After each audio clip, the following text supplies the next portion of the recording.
Ugly violence brewing in the Chinese quarter of Jakarta as thousands of Indonesian youth riot in resentment against a peaceful Chinese protest earlier.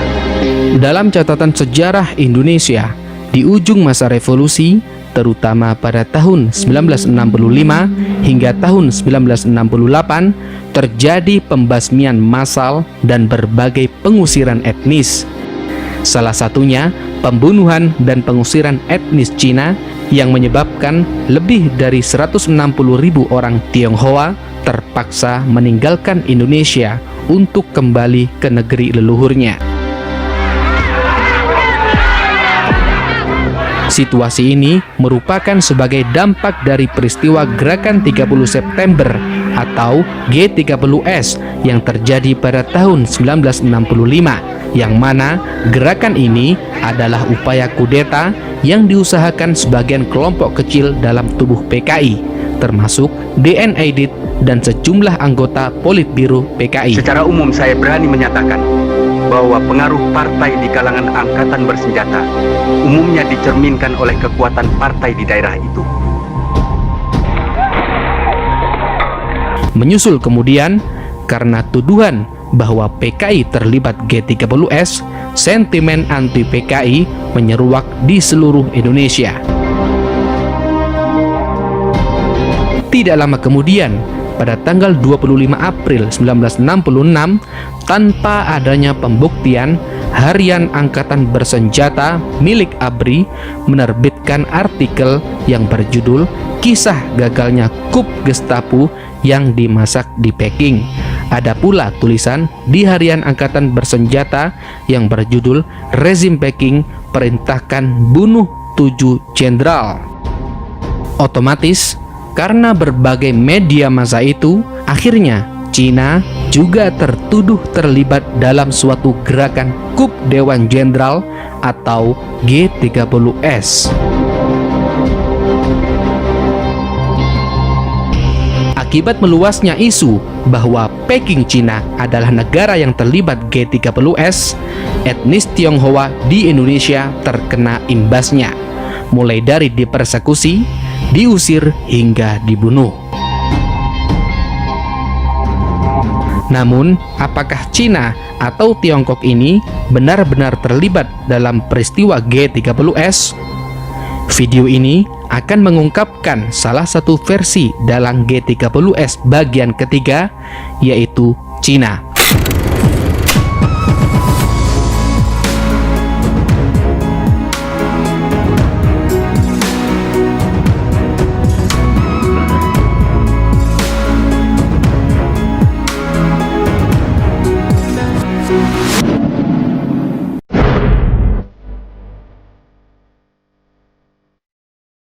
Dalam perjalanan sejarah Partai Komunis Indonesia atau PKI, di ujung pergerakannya, terutama pada tahun 1960-an, PKI lebih dekat ke Cina ketimbang Uni Soviet, yang mana dua negara ini sama-sama negara komunis.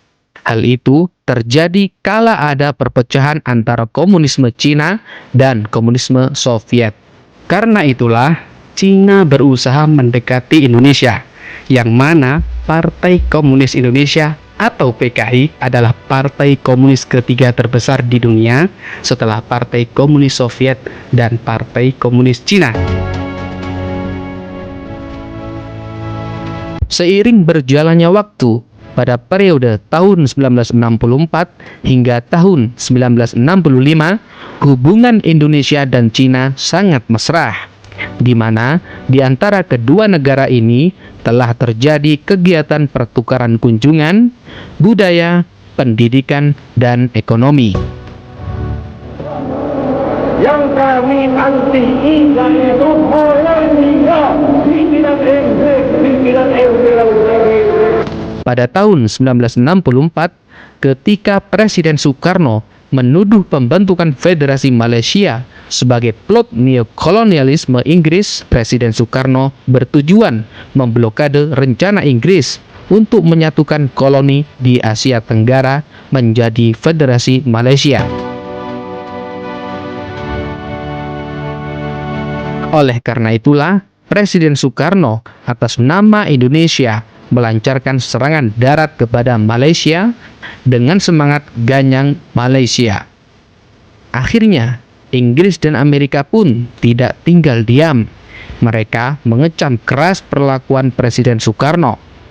Kendati demikian, pada awal tahun 1965, Presiden Soekarno atas nama Indonesia menyatakan keluar dari PBB atau Perserikatan Bangsa-Bangsa. I hate imperialism.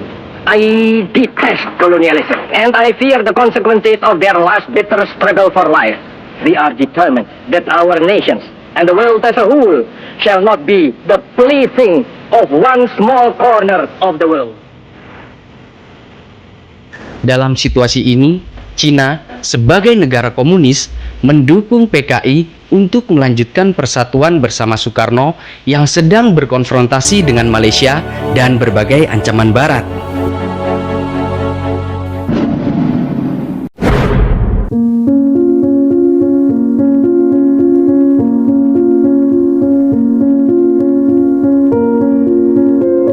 Pada sepanjang tahun 1965, komunikasi poros Jakarta-Peking Cina sangat intens.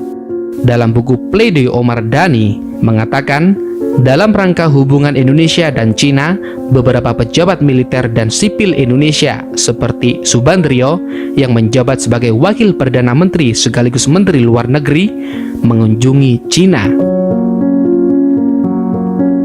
Dalam kunjungan pada awal tahun 1965 itu, Perdana Menteri Cina Zhou Enlai menawarkan bantuan sebanyak 100.000 senjata ringan kepada Indonesia dan juga secara terang-terangan mendesak agar Indonesia membentuk angkatan kelima yang dipersenjatai dengan bantuan 100.000 senjata dari Cina. Angkatan kelima ini merujuk pada suatu matra di luar angkatan darat, angkatan laut, angkatan udara, dan kepolisian. Sebagaimana 4 matra pertahanan dan keamanan yang lainnya, angkatan kelima direncanakan akan melapisi 4 angkatan tersebut. MC Reclefs dalam Sejarah Indonesia Modern mengatakan, sebenarnya penyokong utama gagasan angkatan kelima ini adalah Partai Komunis Indonesia atau PKI. Oleh PKI, angkatan kelima ini direncanakan akan diisi oleh massa revolusioner, khususnya dari kalangan buruh dan petani. Bahkan, menurut Victor M. Fick dalam buku Kudeta 1 Oktober 1965, sebuah studi tentang konspirasi, dalam kenyataannya, angkatan kelima itu adalah gagasan Ketua CCPKI DN Aidit, yang mana DN Aidit telah memulai memikirkan masalah itu sejak bulan Januari 1965 dengan tujuan salah satunya yaitu memperkuat PKI dengan militer.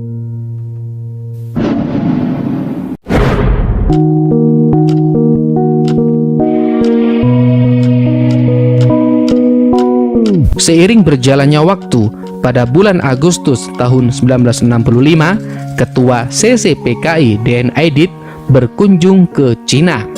Di sana, Aidit bertemu dengan Ketua Partai Komunis Tiongkok, Mao Zedong, dan para pimpinan Cina termasuk Zhou Enlai, Deng Xiaoping, hingga Liu Shaoqi.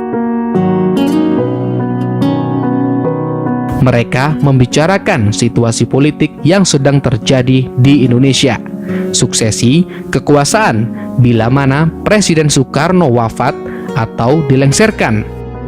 Aidit melaporkan soal kondisi kesehatan Soekarno yang memburuk, yakni menderita semacam gangguan pembuluh darah di otak.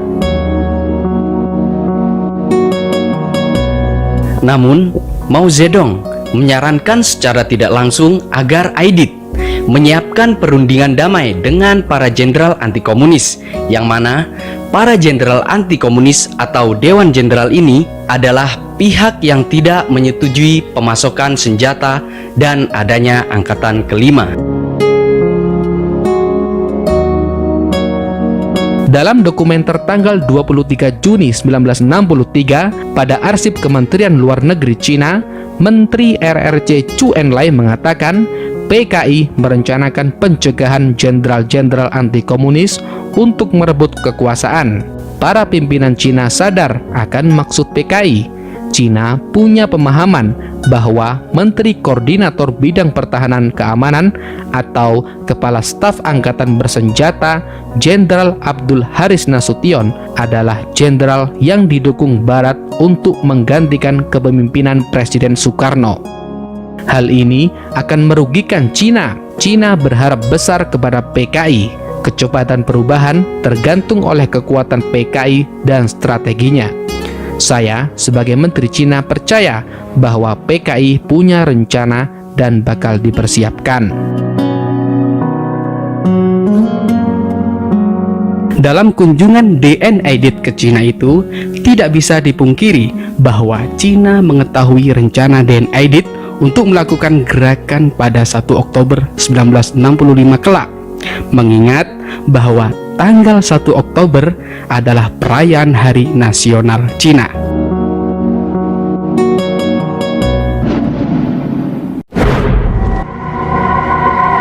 Karena itulah semua kawan sepakat bahwa gerakan kita beri nama Gerakan 30 September. Hari H kita adalah 1 Oktober dan jam D kita jam 4 dini hari. Tidak lama berselang setelah membulatkan keputusan untuk melakukan suatu gerakan, pada tanggal 1 Oktober 1965 dini hari, satu unit dalam Cakrabirawa yang dipimpin Letkol Untung menculik dan membunuh para jenderal yang dianggapnya Dewan Jenderal. Mereka mengklaim langkah ini adalah upaya Dewan Revolusi untuk mencegah kudeta Dewan Jenderal yang terdiri dari jenderal sayap kanan yang didukung Amerika Serikat.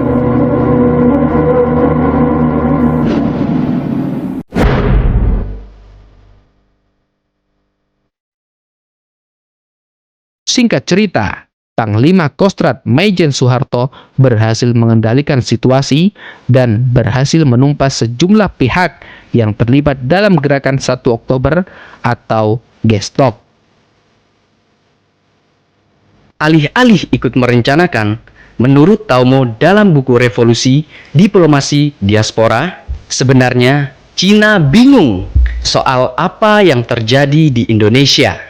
Perdana Menteri RRC Zhou Enlai memahami gerakan G30S ini adalah sebagai upaya kudeta yang dilancarkan oleh Dewan Jenderal ketimbang upaya kudeta yang dilancarkan PKI.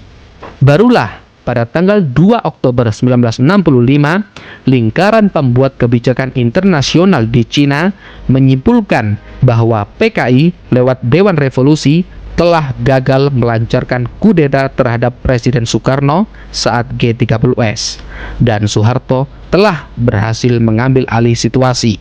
Sempat pemerintah RRC berharap nantinya pemerintah Indonesia bakal diisi oleh orang-orang kiri. Cina menaruh harapan tinggi terhadap Presiden Soekarno di kancah politik internasional. Namun, harapan itu sirna, mengingat Indonesia sudah dikuasai militer anti-komunis dan PKI telah berhasil ditumpas habis. Otomatis, Soekarno sudah tidak berdaya mengendalikan situasi dan Cina enggan mencampuri urusan internal negara Indonesia. Selain PKI, sang penerima super semar Jenderal Soeharto mencurigai keterlibatan pemerintah Tiongkok dalam G30S. Akhirnya, massa dan mahasiswa sayap kanan dan tentara Indonesia menyerang kedutaan RRC. Tanpa adanya pembuktian, Harian Angkatan Bersenjata milik ABRI menerbitkan artikel yang berjudul Kisah Gagalnya Kup Gestapo yang dimasak di Peking. Ada pula tulisan di Harian Angkatan Bersenjata yang berjudul Rezim Peking perintahkan bunuh 7 jenderal dan semua perwira reaksioner, dan RRT sanggupi pengiriman senjata dan perlengkapan untuk 30.000 orang. Karena kejadian itu, pada tahun 1967, Beijing secara terbuka mengumumkan menentang rezim Soeharto.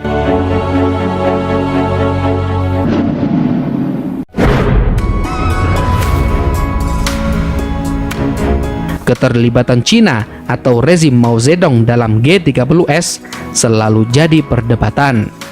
Menurut Taumo, dalam buku Revolusi Diplomasi Diaspora Indonesia Tiongkok dan Etnik Tionghoa, teka-teki itu dapat terjawab bila merujuk percakapan antara Dien Aidit dan Mao Zedong.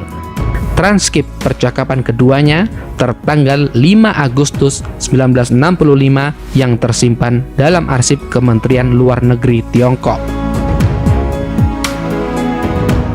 Secara fundamental, kita dapat katakan bahwa Dien Aidit adalah aktor yang dengan sadar merancang suatu gerakan 30 September, sedangkan pengaruh Beijing pada dasarnya sangatlah terbatas. Keterlibatan rezim Mao pada prahara paling berdarah dalam sejarah Indonesia tidak signifikan. Ketika bertemu dengan Mao Zedong, Aiditlah yang menerangkan rencana gerakan merebut kekuasaan. Mao sendiri terkejut saat mendengar gerakan tersebut.